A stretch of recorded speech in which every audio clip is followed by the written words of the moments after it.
Hey, ¿cómo están? Qué gusto saludarlos en esta entrega más con la intención de compartir información de valor hasta la cocina con Helios Herrera. Oigan, hoy tenemos una invitada, uno de los empresarios más prominentes en la industria de la publicidad, pero además de abolengo, de estos empresarios que se hicieron durante muchos años a sí mismos y que es un testimonio del sí se puede y del cómo sí en un país como el que estamos viviendo, pero además un hombre de extraordinaria calidad humana, de súper sencillez, de mucha humildad y de mucha inteligencia. Para mí es un privilegio estar en este espacio con Hugo Camus. ¿Cómo estás? Muy bien, gracias. Sorprendido de todas tan bonitas palabras, muchas gracias. Todo eso dice, ¿a quién van a traer? Son inmerecidas, no eran para mí, pero... No, hombre, echarle un vistazo nada más a tu vitrina de premios y de reconocimientos, ¿cuál inmerecidas? Esa es obra de todos los que colaboramos aquí, ¿no? Todo un equipo. Todo un equipo. ¿Cuántos años de empresario, Hugo? Bueno, muchísimo ya. Yo empecé en la actividad empresarial, primero tuve una vida intensa académica, y empecé a los 31 años, entonces eso quiere decir que tengo 34 siendo empresario. Ok, o sea, tienes pues, rapiditas las cuentas, 64 de edad. Sí, 65. Sí. 65. Sí. Y oye, y fuiste... Ya muchos años también. Déjame darles el contexto, ¿no? Actualmente eres presidente del Consejo de Administración de ISA, de ISA. Sí, así es. Esa es como donde yo te tengo claramente visualizado. Sí. ¿No? Pero, ¿qué otras membresías o credenciales tienes hoy como empresario? Bueno, yo estoy muy diversificado como hombre de negocios. Es una cuestión que así ha salido, se ha ido construyendo poco a poco. La más alcahueta de ellas es CISA, porque es una empresa que se dedica a publicidad y a comunicación. Te da reflector. Entonces, eso da reflectores. Claro. También estamos muy presentes en la industria del software. Okay. Con una empresa, Quarsoft, que hace software de alta calidad, fundamentalmente financiero y gubernamental. Okay. En los dos aspectos, tanto en la IP como en el gobierno, en control de aspectos pues básicamente de solución de problemas cotidianos, ¿no? Sistemas grandes, complejos, y eso hacemos ahí. Estamos también presentes en la industria de la publicidad. Bueno, la publicidad la tenemos en la industria del atún. ¿Del atún? Somos socios de una compañía, una marca muy renombrada en esto, socios minoritarios, pero socios. Sí, y bueno, muy contentos con el fundador y creador de la empresa y socio mayoritario, don Antonio Suárez, que nos ha distinguido con su amistad y con la forma de que podamos trabajar de socios. Y una latita de cada 100 es tuya, está bien, ¿no? Pues, suman las latas, suman. Una buena empanada así se anda armando ahí. Y luego estamos también en el área turística. Operamos 2 islas turísticas, una en el estado de Quintana Roo, pegadito a Cozumel, y la otra en Belice. Y hacemos básicamente cuestiones de atención a cruceros para hacerlos pasar su día de estancia tanto en Belice como en Cozumel, que tengan sol, arena, playa, diversión, todas estas cosas. Y entonces estamos ahí pues posicionados. Me encanta la sencillez con la que lo explicas. Entonces, operamos 2 islas, así, ya, dos islas, así como yo opero un carrito de hot dogs, yo opero 2 islas. Bueno, eso es parte de lo mismo. Entonces estamos presentes en esas áreas de negocio y pues siempre estamos atentos a los factores de crecimiento en otras áreas, ¿no? ¿Cuántos colaboradores tienes en el grupo más o menos? Bueno, hay empresas dentro del grupo que son intensivas en mano de obra. Tuni es un ejemplo. Por ejemplo, ellos en Tuni se tienen muchísima gente porque hay mucha labor manual para preparar el pescado que quede listo para enlatarlo, ¿no? Entonces, en suma, en todo el grupo tenemos más o menos 4.500 empleados. Suma, ¿no? 4.500 almas que están dependiendo de tus decisiones. No te vas a equivocar de repente. No. Bueno, me equivoco muchas veces, lamentablemente, pero espero que nunca lleguen a afectar a nuestra gente. Oigan, el resumen es que realmente, para los que no tenían el gusto de conocer a Hugo, es un empresario de altos vuelos, es un empresario realmente muy comprometido con México. O sea, no eres de los que se lleva su lana y luego se la invierte en otro lugar. Aquí estás creando fuentes de empleo, estás apostando siempre por este país, muy, muy dinámico y vaya, con un éxito garantizado. Pero vamos un poquito al pasado, ¿me acompañas? Sí, claro. Cuando montamos estamos en la sala de juntas de la oficina de Hugo, ¿no? Y lo primero que tú ves cuando entras es un cuadro gigantesco de una mujer muy, muy hermosa, que me imagino que es tu señora madre. Es mi madre, sí. Era Era una mujer bella por fuera y por dentro. Eso. Sí. Y cuéntanos, ¿cuántos hermanos son? Bueno, somos nosotros una familia grande, una familia típica norteña, que cuando yo crecí éramos una familia, pues ni grande ni chica, somos 7 nosotros. Ok, para el norte era bastante conservador, ¿no? Bastante bien, sí, sí. Mi esposa, que también es sonorense, ellos eran 5 y era una familia chica. Ok. Entonces, bueno, chica de 5. Cambian Oye, los pero tiempos. con 7 ya tenías que lamer la concha, así que esta es mía y no se la vayan a comer, o ya 7 ya eran. Con todo lo que hay en esos casos, sí. Sí, seguro. Pero es una... Oye, o sea que vienes de una familia acomodada, ¿no? Porque eran 7 sí, y se acomodaban en la misma habitación, como ¿no? Pudiera ser, sí. ¿No tenía Sí, plata tu mamá? No tenía. ¿Qué cosa? Plata. Ah, plata. No. Mi madre era profesora. Ok. Y luego dejó de ser profesora porque había que atender el hogar, ¿no? Y atendía el hogar. Pues con 7 chamacos. Mi padre minero. Entonces, pues estábamos... O sea, vaya, con todo respeto, venían de la clase trabajadora. Sí, claro. Y de ahí se hicieron. Con mucho orgullo. Y te hicieron. Sí, bueno, nos hicieron a todos, somos 7 hijos. ¿Los 7 son exitosos así como tú? A los 7, sí, trabajamos juntos incluso. Bueno, no todos, pero algunos, cada quien en su área. A todos cumplieron nuestros padres con mandarnos a la universidad, con una serie de sacrificios. Y bueno, pues todos empezamos a trabajar por nuestra cuenta, ¿no? O sea que el único patrimonio que recibes realmente de tus padres es tu educación, tu formación universitaria. Bueno, más importante que eso, la formación como ser humano, ¿no? La formación universitaria era un agregado, ¿no? Qué bonito lo que acabas de decir, lo subrayo. O sea, más importante, los valores que se han perdido en el tiempo, se han ido degradando mucho los valores, no sé si estás de acuerdo conmigo, pero esos valores que te hacen persona, que te hacen humano. Sí, bueno, se han ido distrayendo algunos, ¿no? Pero yo creo que en general las familias siguen criando pues buenos hijos, ¿no? Yo creo que México es un lugar donde las familias sí funcionan, ¿no? Pero tiene pues el inconveniente que ahora hay muchas cosas fatuas que satisfacen y que la gente las busca en lugar de la formación completa, ¿no? Y el camino corto y el rápido y etcétera, sí, pero, ¿no? bueno, oye, pues, ¿los 7 son exitosos, los 7 hermanos? ¿Los 7 crean estos valores y los llevan más o menos al mismo lugar? Aquí en esta empresa somos socios, mi hermano y yo, mi hermano Raúl y yo, somos los que, digamos, nos dedicamos a ser empresarios. Los demás hermanos tienen una vida pues de profesionistas, trabajando con su cuenta. Todos tenemos el gusto que a todos nos ha ido mejor en situación económica que como les fue a nuestros padres. Okay. Entonces, y bueno, cada quien ha formado su propia familia y las familias también han sido sólidas, ¿no? Entonces, todo el mundo continúa con su misma familia, trabajando y esas cosas. O sea, los valores sí regaron, sí abonaron al árbol de todos y entonces ahí hay una constante. El valor que te hace persona sí construye, ¿no? Porque salieron bien los 7, pues. Sí, pero era como característica de las generaciones en mi época, ¿no? Cuando me tocó crecer, era parte, los padres estaban siempre muy pegados, ¿no? Y en nuestro caso, pues ayudaba que vivíamos en una ciudad muy chica. Entonces era fácil. ¿Con un chiflido venían todos? Sí, que no se puede uno distraer mucho ni nada de esas cosas, ¿no? Entonces, eso creo que ayudó en su momento. Oye, ¿tu primer negocio fue el tema del software o el atún o cómo es que empiezas en la vida empresarial? Bueno, mi primer negocio fue el software. Yo estudié física y matemáticas. Okay. Y entonces, como matemático, pues una manera natural en aquel entonces era, si querías ser empresario, ¿qué tenías que aportar? No podía aportar capital, no podía aportar otras cosas.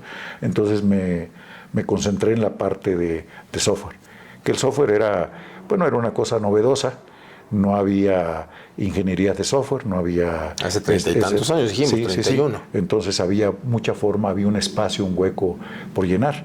Venía yo... Pero como matemático, ¿ya le entendías al software? O sea, desconozco si dentro de la formación de un matemático de manera natural coincide con el software sí. O tomaste la tecnología y la conectaste. No, había en la escuela había algunas materias de programación con los métodos rudimentarios de aquel entonces y ayudaba, por supuesto, pues la programación siempre tiene una lógica asociada, ¿no? Entonces la capacidad de funcionar bajo una cierta lógica, de hacer ejercicios de simulación, de prever distintos escenarios, cosas de esas, esa la daba la formación académica. Y bueno, en la escuela aprendimos algunos lenguajes Y entonces mi primer trabajo tuvo que ver con el software, hacía yo software en el centro nuclear. Okay. Ese fue mi primer trabajo formal. Trabajé en muchas cosas ¿Y te iba bien? informales para completar las cosas cuando era estudiante, ¿no? Pero mi primer trabajo profesional fue en el centro nuclear, en el departamento de computación, haciendo precisamente software. Pero tú tenías el ADN de empresario, porque te iba bien como colaborador o como ejecutivo haciendo software, pero tú decías, yo quiero ser empresario, yo quiero... Sí, un poco, porque otro también se da por casualidades que brinda la vida, ¿no? Esa es la cosa, pero sí había la formación de poder hacerlo, de poder tener alguna cosa de ese tipo. Entonces, yo por eso empecé de empresario a los 31 años, porque estaba más metido en la parte académica. Del centro nuclear pasé a trabajar a mi escuela, a la Escuela Superior de Física y Matemáticas. Luego pasé a trabajar al CIMBESTAB, al Centro de Investigación y Estudios Avanzados del Poli. Luego me moví al ITAM, que estaba abriendo una ingeniería en computación, que brindaba una buena oportunidad. Sí, ya una trayectoria, digamos, académica. Y finalmente, pues bueno, vino el movimiento ya a ser empresario, que el ITAM tenía un ambiente mucho más empresarial, digamos. De más emprendimiento. De más emprendimiento, ¿no? Oye, Hugo, ¿por qué tantos grandes académicos les va tan mal económicamente? Las universidades están llenas de gente que, cómo le saben a lo que saben, pero que les va re mal, mano. Económicamente dices, híjole. Sí. Bueno, no era tan malo antes. Sí, creo que se ha ido degradando todavía más. Es parte de que pues nuestra sociedad se va transformando y va premiando otras cosas, ¿no? El saber pues es algo que merece reconocimientos, pero normalmente reconocimientos honoríficos, no en materia de dinero. También tiene que ver con un aspecto, normalmente las personas dedicadas a la educación, no sé si sea causa o efecto, pero llevan más una vida ordenada, ¿no? Una vida de planeación a largo plazo. Entonces dicen, bueno, pues gano poco, pero como soy ahorrador, como no gasto y eso, puedo irme comprando la casa y que puedo cambiar de carro de cuando en cuando, puedo hacer cosas de ese tipo, ¿no? Como que en el medio académico se da mucho el orden. Y eso ayuda a que la parte pero también ese orden te circunscribe sí. Una parte medio de confort, como de aquí estoy bien y de aquí no me muevo porque tengo un buen nivel de vida y ahí me quedé. No sé mucho las motivaciones, pero creo que la más importante proviene del hecho de que normalmente el personal académico es gente que se siente satisfecha con la labor académica, con pensar, con lo económico, con vocación, digamos, es enseñar. una cosa secundaria. La motivación es justamente permanecer en contacto con el mundo académico, que es tener la dicha de poder enseñar a otros, tener la capacidad para estar estudiando, el tiempo para estar estudiando, para seguir avanzando en el terreno académico, tener espacios de reflexión, cosas de ese tipo, que de repente son muy ajenos en el mundo empresarial, ¿no? Pero en tu caso fue tomar todo eso y ese apetito de enseñar, también lo convertiste en un apetito de transformar y agregarle valor a las personas, no solamente conocimiento, y entonces te haces empresario. Sí. Conviertes el conocimiento, pues, esa en fue plata, básicamente en dinero. En ese momento había una necesidad que satisfacer. ¿Del software brincas al atún? No, el atún de hecho es el más reciente de mis negocios. Okay. Del software pasé por muchas cosas, manteniendo el software. Del software hicimos un brinco a la publicidad, con una cosa pues muy sencilla. En aquel entonces nadie había prestado mucha atención a la publicidad digital, digital en el sentido de pantallas o tableros electrónicos difundiendo la información. Okay. Entonces, nosotros lo pensamos porque en algún momento obtuvimos el contrato para la Bolsa de Valores para poder hacer las pantallas que están afuera. Las pantallas, el software y el elemento de difusión con pantallas, okay. Las que están en el piso de remates, sí. Que se ve todo viajando así la información, o se ve pues puesto en la parte de arriba el valor de las cotizaciones. Entonces nos aventamos con eso, fue una cosa exitosa. Luego hicimos un sistema de información de vuelos para aeropuertos, para que desplegaran En aquel momento, no sé si recuerdas, pues es muy viejo, pero el aeropuerto tenía unos tableros que se movían. Pero decía vuelo a Guadalajara, ¿no? Entonces no entendías a dónde porque te fallaba y tenía esas cosas. Oye, ahora igual te dicen, igual es la misma persona que está leyendo. Y entonces lo hicimos con LEDs, que entonces era una cosa curiosa, y manejando esto. Y entonces a raíz de manejar eso dijimos, oye, hay un futuro haciendo publicidad ahí. Y empezamos la tecnología te lleva a la publicidad. Sí, sí, sí.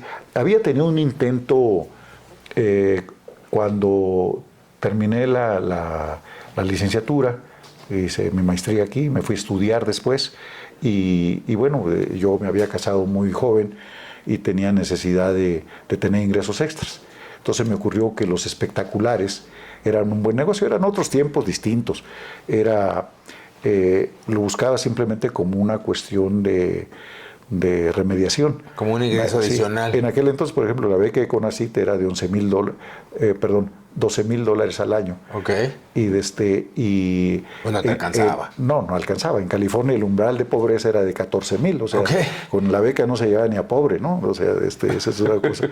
Entonces, pues ahí la cosa fue plantar unos cuantos espectaculares, 4 inicialmente, y luego fueron creciendo y se fue haciendo grande eso. En Sonora sí. 4 porque era muy simple. Llegaba uno con unas patas de fierro, unas láminas suficientemente grandes, las ponía. No había ni que pagar renta. Le decía uno a cualquiera ahí en el desierto, pues al dueño del terreno, oye, quisiera poner aquí algo de ponlo. Pues, total, si tenía 500 hectáreas y uno le iba a ocupar un tramo de 12 por medio metro, pues no tenía ningún chiste. Y así empezó. Se fue creciendo ese negocio. Y de ese negocio nos desprendimos. He tenido una vida empresarial accidentadona. El software primero, connato de publicidad, luego el encontrar el filón de difundir información a través de pantallas y entonces reforzar la cosa de publicidad. Y dentro de tecnología nos metimos en los 90s a una cosa que entonces era muy... no se hacía. Era transmitir datos vía inalámbrica. Vía inalámbrica por radio, por los radios estos del PTT. Esos los de Nextel. Sí, bueno, no había Nextel todavía. Pero esa tecnología. ¿no? Que no es la misma señal y la misma infraestructura que Nextel. Pero entonces transmitíamos datos. Y con eso nos volvimos representantes de la compañía para México inicialmente, de la compañía que hacía esto. Nosotros hacíamos customizaciones, le metíamos mano al software, hacíamos cosas de proyectos para poder venderlos y representamos a la compañía en México, luego lo representamos en América Latina y luego se acomodaron las cosas con un crecimiento exponencial muy rápido, con una tecnología novedosa y la compañía entró en crisis y entonces compramos la compañía, una compañía americana que incluso cotizaba en bolsa. Entonces fue un crecimiento exponencial para nosotros. O sea, Hugo, nadie te ha regalado nada. O sea, atrás de todo lo que me dices, yo veo a un hombre levantándose a las 6 de la mañana a trabajar, a generar, a buscar el cómo sí. O sea, es mucho trabajo, mucho esfuerzo. Son etapas de la vida, ¿no? Uno va creciendo. Desafortunadamente la compañía, con el tiempo quebramos. No pudimos sostener el ritmo de inversión que necesita en investigación una compañía de ese tipo. No pudimos llegar a tiempo con nueva tecnología que nos salvara, que estábamos perfeccionando siempre nuestra tecnología y entonces cuando llegaban nuevas olas no teníamos la capacidad económica para seguir, competir. Para seguir trabajando y eso prácticamente nos llevó a la quiebra. La compañía quebró la compañía de tecnología, que era pues, una compañía grande, pues para cotizar en bolsa. Estaba fuerte. Y en la quebrada nos arrastró con todo lo demás. Entonces, con los residuos de eso, decidimos cambiar de giro. Seguíamos en la publicidad, teníamos una buena planta de espectaculares ya, pero entonces dijimos todo lo demás. Nos habíamos vuelto medio locos también en eso, ¿no? Hemos invertido en otras cosas que no tenían nada que ver, ¿no? ¿Qué tendrías por ahí? ¿40 y piedras? ¿46? ¿45? Sí, tenía exactamente en ese momento 39. El mundo te quedaba chico, pues estabas con el ego hasta arriba. Se vuelve uno vanidoso, ¿no? Sí, entonces, soberbio un poquito, puedo, ¿no? Ya, sí. Esa es una lección de vida, ¿no? No hay que creérsela, ¿no? Y con eso, bueno, pues lo que tuvimos que hacer fue recapitular, ¿no? Y decir qué nos conviene presentar. De todo lo que traíamos de inversiones locas, que teníamos una sociedad en Francia para desarrollo de software, que estábamos haciendo un buen software que fue exitoso en el hospital en Georges Pompidou. Pudimos hacer un software para oficinas sin papeles, que casi nos llevó a la quiebra también allá, porque bueno, pues eran tecnologías que en ese momento eran novedosas y que no podían ajustarse. Entonces, y regreso yo a México, ahora sí que con la cola entre las patas, ¿no? Tratando de ver, pero las compañías habían sufrido todo este cambio, todo este proceso. Entonces lo que hicimos fue juntar los recursos que teníamos y dedicarnos a una cosa completamente diferente. Que fue solo a hacer producción de mariscos. Ok, muy relacionado con todo lo que estábamos hablando. Bueno, vamos a producir mariscos. Sí, bueno, era una cosa muy simple. A mí me gusta la pesca y en Sonora había una cantidad impresionante de calamar. Entonces, el calamar se pesca muy fácilmente. Entonces, y los chinos tenían una necesidad importantísima de calamar. Entonces dije, pues lo que tenemos que hacer es poner una planta, acopiar calamar, secarlo en una botana que les gusta a los chinos, que saben muy mal, por cierto, pero les gusta. Que es con una especie de adobo, que es una cosa agridulce. Se le pone al calamar, se seca al sol, no en horno, hay hasta para tirar para arriba en Sonora. Entonces, y se hacen unas tiras, que es una especie de botana. Y exportábamos eso a China. Toneladas, me imagino. Sí, bueno, son unos grandes consumidores, a Taiwán para ser precisos, ¿no? Y ellos ya se encargaban de toda la cosa. Y bueno, ese proyecto hizo agua muy rápidamente, y entonces, porque, bueno, pues estábamos desesperados tratando de ver dónde formábamos, y dijimos, bueno, ya tenemos una planta procesadora de marisco, y Sonora tenía un boom de producción de calamar en acuacultura, que había empezado. Entonces dijimos, cambiemos la planta a procesar camarón. Y hagamos nosotros mismos productores de camarón. Y así lo hicimos. Y fue muy bueno, trabajamos mucho. Voy leyendo que hay que estar como muy abiertos a la posibilidad de reinventarse constantemente. O sea, estoy viendo esa posibilidad de adaptarme a... Es parte de lo mismo, ¿no? Si no es para empresas como las de nosotros, que crecieron en base a trabajo y a pues la oportunidad de detectar por dónde crecer, pues es importante mantener los ojos abiertos siempre. Oye, ¿y cómo te haces de la concesión de la publicidad de los metros del país? Bueno, no creo que vayas caminando en la calle y tengas una concesión así, o sea, ¿cómo es? No, hubo un proceso de licitación que organizó cuando el actual presidente López Obrador era jefe de gobierno. Organizó un proceso de licitación internacional. 80 y piedras. Sí, eso fue exactamente en el 2002. ¿2002, cuando fue jefe de gobierno, hace veintitantos años? Sí. Ok.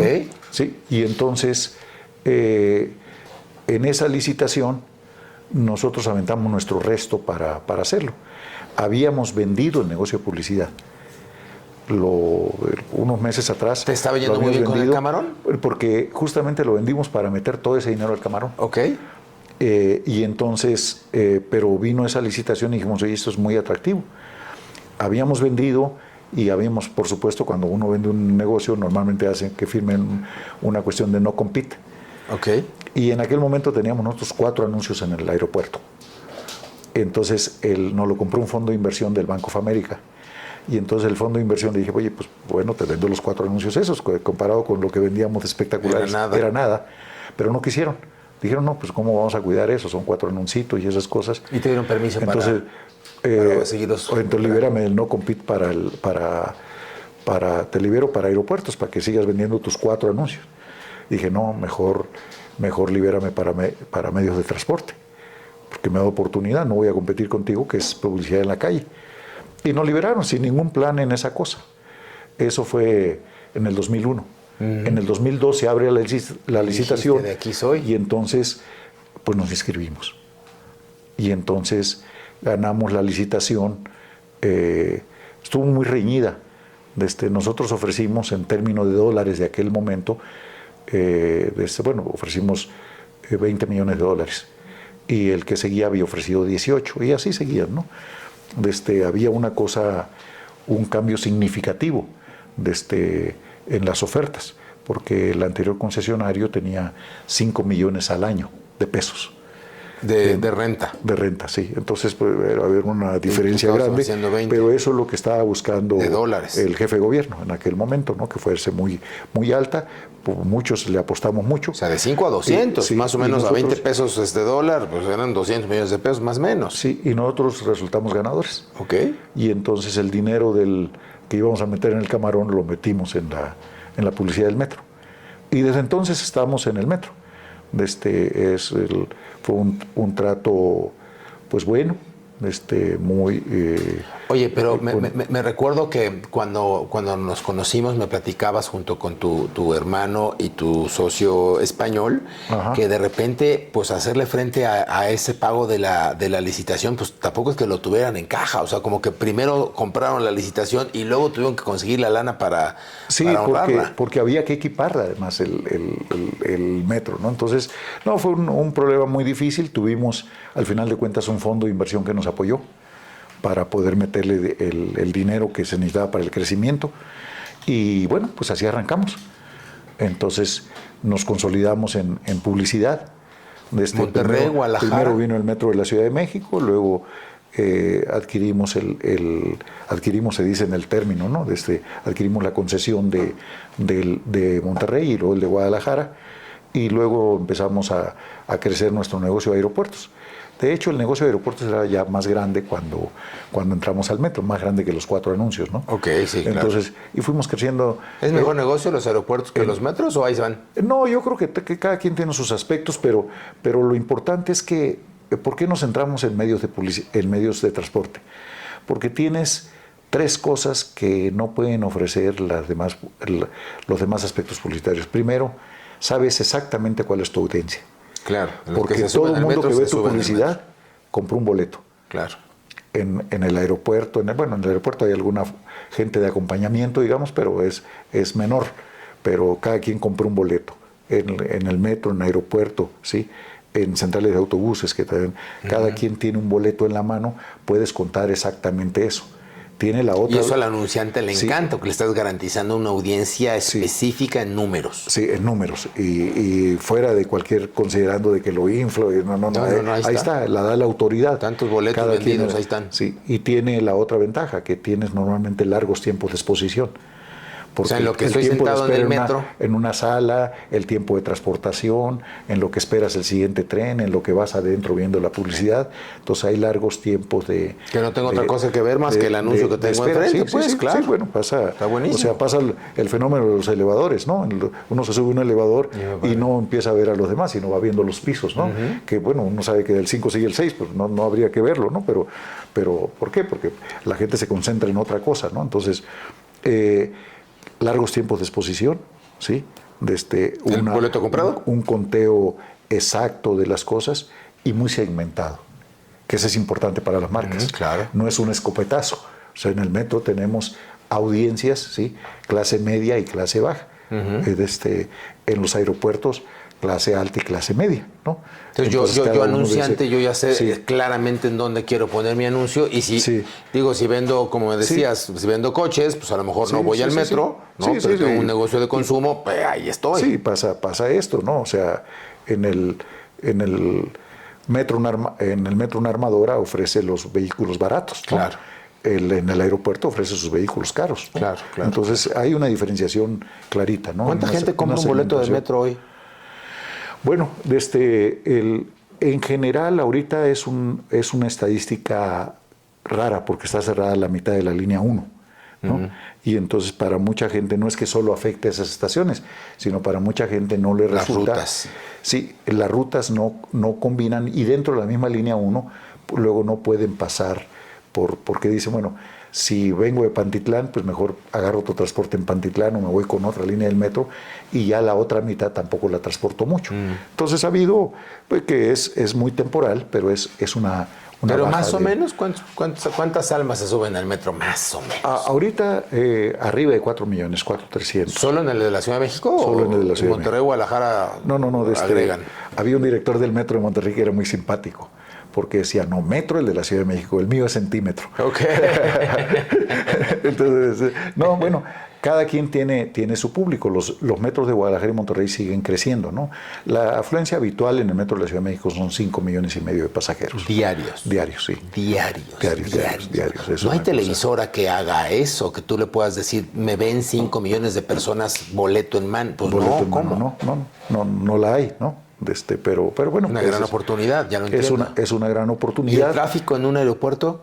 El tráfico en un aeropuerto depende del aeropuerto, ¿no? El de la Ciudad de México ronda los 50 millones de pasajeros al año, ¿no? Okay. Entonces, que es también Que muy también importante. es un chorro. Y ahí el tiempo de exposición es más grande porque la gente se sienta, ¿no? Está Y más esperando, ahora, está viendo. no te voy a hacer hablar de esperas ni de cosas por el estilo del nuevo aeropuerto, pero muchas horas de espera. Sí. Bueno, y nosotros tan creemos en aeropuertos que mucha gente ha denostado al AIFA por distintas razones. Creo que la de menos es su operatividad, porque en operación está operando bien, pero también nos comprometimos y presentamos nuestra oferta al AIFA y resultamos ganadores de la licitación. Ok. Entonces ahora estamos en el AIFA también. Nada más que no te ve nadie, hermano. No, hombre, ¿cómo no? La audiencia todavía no llega. Sí, viene creciendo. Fíjate que ya está teniendo 32 operaciones al día. 32 contadas en el método tradicional, es decir, 32 de despegue y 32 de aterrizaje. Ok, de viajes redondos. De viajes redondos, porque luego hay métricas que dicen tenemos 64, ¿no? Por ejemplo, pero no, la de operación. No, y eventualmente va a crecer esa audiencia. Sí. Bueno, pues el nivel de saturación de la ICM sí es alto. Hugo, ¿qué ves para este México? A ti te ha tocado, con todo respeto por tu edad, pues muchos regímenes, ¿no? O sea, pasaste por el priismo, pasaste por el panismo, ahora estamos con Morena, y además tu negocio siempre está conectado pues a los gobiernos. Finalmente la publicidad, también los gobiernos están presentes ahí. Sí. ¿Cómo ves el México de hoy y hacia dónde ves el de mañana? Bueno, primero hay una realidad institucional en todos los gobiernos, ¿no? Porque muchas veces cuando uno trata con el gobierno todo el mundo piensa, no, es que se arreglaron, hicieron. No, la verdad es que no. Tan es prueba que, por ejemplo, en Monterrey hemos tenido de todo. Hemos tenido al PRI, al PAN. Pasaron todos, ¿sí? Al Independiente, ¿sí? Claro, y ahora Ronco. Movimiento Ciudadano, ¿no? Claro. Cuatro distintos regímenes. 4 colores. Entonces, si uno va trabajando, pues es señal Oye, de que se qué puede hacer, interesante ¿no? esto que dices, porque no estoy seguro que haya muchas concesiones que pasen por tantos colores distintos. O sea, hacen algo muy bien ustedes. O sea, se alinean a la institución. Hacemos la chamba, ¿no? Entonces, somos institucionales para trabajar, ¿no? O sea, nos interesa. Si no es que el compadre es panista, sí. te da la concesión, llega un siguiente gobierno y ya la perdiste porque no te llevabas bien con el otro. O sea, me estás diciendo que se puede ser empresario y ser muy pulcro y trabajar con el gobierno que te pongan enfrente si haces las cosas bien. Sí.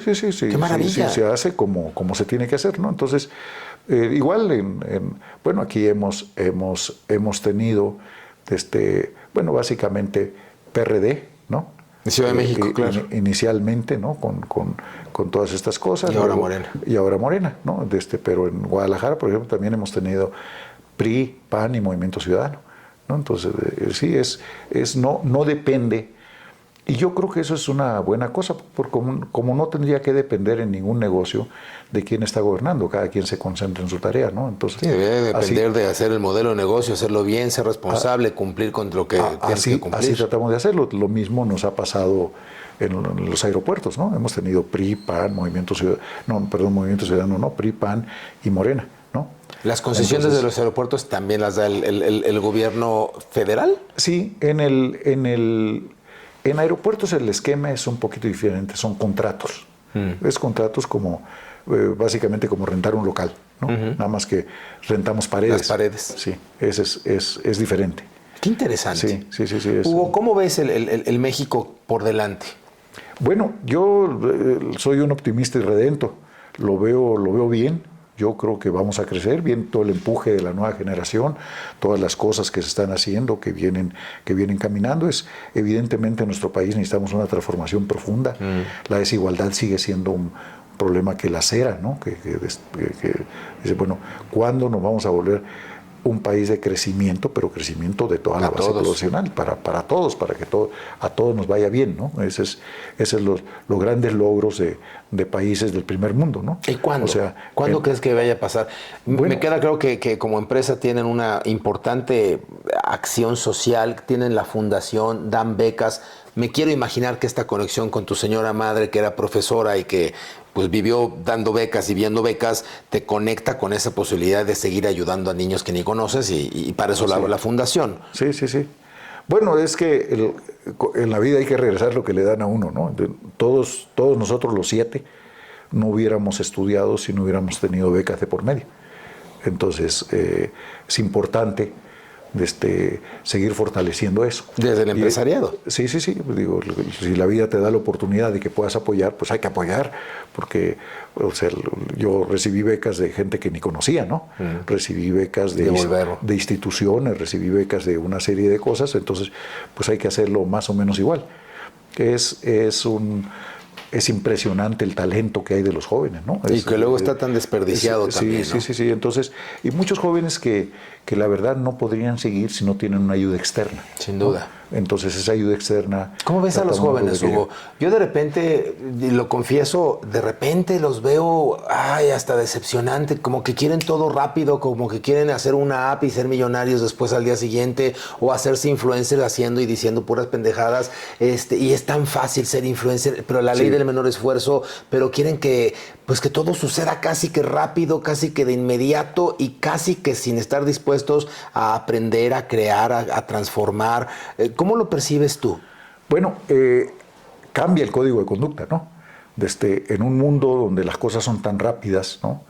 En un mundo donde, pues, a ti también te debe haber tocado esa época donde si necesitabas aprender algo, tenías que ir a consultar un libro. Sí. Y o caminar a una biblioteca. Sí, el libro no estaba en tu casa. No. Había que ir a la biblioteca a leer un libro. Dejar la credencial o sentarse ahí a leer porque no te lo prestaban. Saber cuál es el bueno, cómo está la cosa. Ahora que tienes todo, puedes preguntar cualquier cosa a tu teléfono, ¿no? Ni siquiera te tienes que sentar en una computadora. Bueno, pues mete otro ritmo de cosas. Ahora ya no es importante el conocimiento adquirido y tenerlo en la memoria. Es importante saber cómo obtenerlo. ¿Qué hacer con el conocimiento? Entonces, es mucho más rápida la formación, es mucho más rápida las cosas. Los muchachos tienen más libertad, ¿no? Desde el propio proceso, que la interacción personal ya no es protocolaria. Basta con mandar un mensajito por el teléfono. Claro. Que la novia no exige que uno vaya a ver a los papás y toda la parafernalia que se hacía antes, ¿no? Pedida de mano, aquí ya están dadas todas desde antes. Pues, sí, o sea, cambia tanto. Entonces, ¿qué hace eso? Hace una modificación de conducta, que las cosas sean más fáciles. Yo aquí, en la empresa o con mis hijos, trabajando y viendo, me sorprende que cosas que yo considero difíciles, dicen, no, ya está, no te preocupes. Y sí, efectivamente ya está, ¿no? Entonces, porque es mucho más rápido. Unas por otras. Entonces, son unas por otras, pero entonces, en ese sistema de que todo es rápido, los logros, los premios, las recompensas, también tienen que ser rápidas, ¿no? Entonces, ahí es donde viene un desajuste, porque en un mundo manejado en muchas empresas por gente mayor como yo, pues es difícil acoplarse a ese movimiento. Y los muchachos quieren que Oye, pero de repente el mundo, independientemente de los negocios, pues tiene sus tiempos, ¿no? Sí, claro. Y de repente los chavos como que quieren acelerar todas las cosas. Yo digo que una pareja de seres humanos crean a un bebé en 9 meses. Sí. Pero si tú agarras a 9 parejas de seres humanos, no lo hacen en un mes. O sea, hay cosas que tienen su tiempo. Sí, ese es evidentemente un gran problema, ¿no? Entonces, y bueno, pues el otro problema, que es un problema muy severo siempre, es que no puedes tener las cosas tan rápidamente o tan sin esfuerzo. Hay un cambio significativo. O sea, el nivel de esfuerzo y el nivel de compromiso no es el mismo. Por un lado, sí. Y por otro lado, los patrones de quién causa admiración han cambiado tremendamente. ¿Quién causaba admiración hace 50 años, ¿no? Pues el del resultado, el de las buenas maneras, el de la del buena esfuerzo, estampa, claro. el del camino, el que hacía cosas que se pudieran ir logrando y esas cosas. ¿Quién es admirable ahora? Pues el influencer. El influencer, que el influencer normalmente lo que hace es ostentación de lo que tiene. El reggaetonero. Sí, ni siquiera lo que tiene, a lo que aspira, ¿no? Entonces, tú ves algunas cosas, los muchachos se matan por una chamarra, ¿no? Sí. Ven a ver, oye, ¿cómo le hago para tener tal cosa? Entonces, hay una diferencia fundamental. El otro día hicimos una encuesta y decía, ¿tú qué quieres ser? Y los muchachos, la mayoría contestó, yo quiero tener. Sí, pero ¿qué que es quieres diferente, ser? sí. Ser, hacer y tener. ¿Qué quieres ser? No, pues quiero ser muy rico, y quiero tener una casota, y quiero tener un yate, y quiero tener ¿Pero qué quieres ser? Lo que quieres ser. Sí, pero no es ser, es tener, ¿no? Entonces, sí, pero es como todas las etapas en la sociedad. Tampoco nosotros nos parecíamos, digo, mi generación tampoco se parecía a la generación de mi papá, ¿no? Bueno, ahí está la canción esa de Café Tacuba, ¿no? De, sí. Hey, bailabas mambo, tienes que recordarlo, y fuiste pachuco. Sí. Y... Hugo, ¿eres un ser espiritual? ¿Estás conectado a una deidad, a una espiritualidad? No, soy cristiano, bueno, católico, mejor dicho, y pues creo en Dios, pero no soy un ferviente practicante del dogma religioso. ¿Cuántos hijos tienes? 3. 3 hijos. Sí. Los 3 involucrados en el negocio. Los 3 involucrados en el negocio. Qué maravilla. Sí. ¿Tu señora esposa de cuántos años de matrimonio? De toda la vida. Fue mi primer novia. Ok. Sí, de los 16 años. Tu cara de no me vaya a equivocar, no me vaya a equivocar. Nos casamos a los 21 y aquí seguimos, gracias a Dios. Qué maravilla.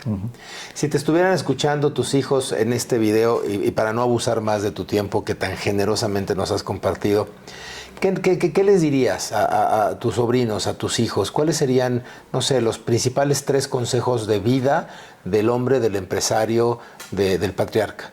Sí, bueno, pues el primero es importante, ¿sí? La primera cosa es que estén a gusto con ellos mismos. Okay. Para que te vaya bien en la vida, ¿sí? Es primero,